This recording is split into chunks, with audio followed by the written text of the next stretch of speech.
મહેસાણા જિલ્લાના બહુચરાજી પંથકમાંથી બાંધકામ ક્ષેત્રે એક ચિંતાજનક સમાચાર સામે આવ્યા। બહુચરાજી સહિત શંખલપુર, કાલરી અને ગણેશપુરા જેવા 7 જેટલા ગામોમાં છેલ્લા 2 વર્ષથી બાંધકામની પરમિશન બંધ હોવાને કારણે સ્થાનિકો અને બિલ્ડરોમાં ભારે નારાજગી જોવા મળી રહી છે।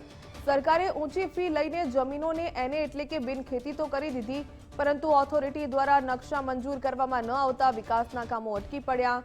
બહુચરાજીમાં ઔદ્યોગિક ગતિવિધિઓ વધતા રહેઠાણની માંગ વધી।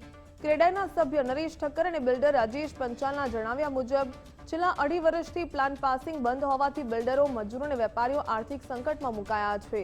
બિલ્ડરોએ ખેડૂતોને પેમેન્ટ ચૂકવી દીધું છે, પરંતુ નકશા મંજૂરી ન થતા હવે ગ્રાહકો મકાનની રાહ જોઈને બેઠા છે। આ મુદ્દે હવે રાજકારણ પણ તેજ બન્યું। કોંગ્રેસના પૂર્વ ધારાસભ્ય ભરતજી ઠાકોરે આક્ષેપ કર્યો છે કે મારુતિ અને હોન્ડા જેવી મોટી કંપનીઓ આવવા છતાં પાયાની સુવિધાઓ અને રહેઠાણનો અભાવ છે। ભાજપની સરકાર હોવા છતાં લોકોના પ્રશ્નોનો કોઈ ઉકેલ આવતો નથી, જેને કારણે ખેડૂત પોતાની જમીન પર ખેતી પણ નથી કરી શકતો અને બાંધકામ પણ નથી કરી શકતો।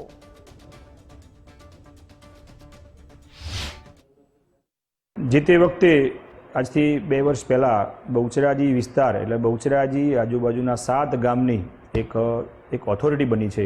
એ ઓથોરિટીમાં આ વિસ્તારનો એક વિકાસ થાય એ પ્લાનથી ખૂબ સારું ડેવલપમેન્ટ કરી શકીએ। રોડ, રસ્તા અને આજુબાજુના ગામડાઓનો સુવિધા મળી જાય। જે અત્યારે હાલની પરિસ્થિતિમાં આ કંપનીઓ અહીં આવી છે, તો કંપનીઓના કારણે પણ ખૂબ વર્ગ બહારથી અહીં આવ્યો છે। એના રહેવા માટે, એના ધંધા માટે, બાકીનો વિકાસ થાય એના માટે એક ઓથોરિટી બની છે।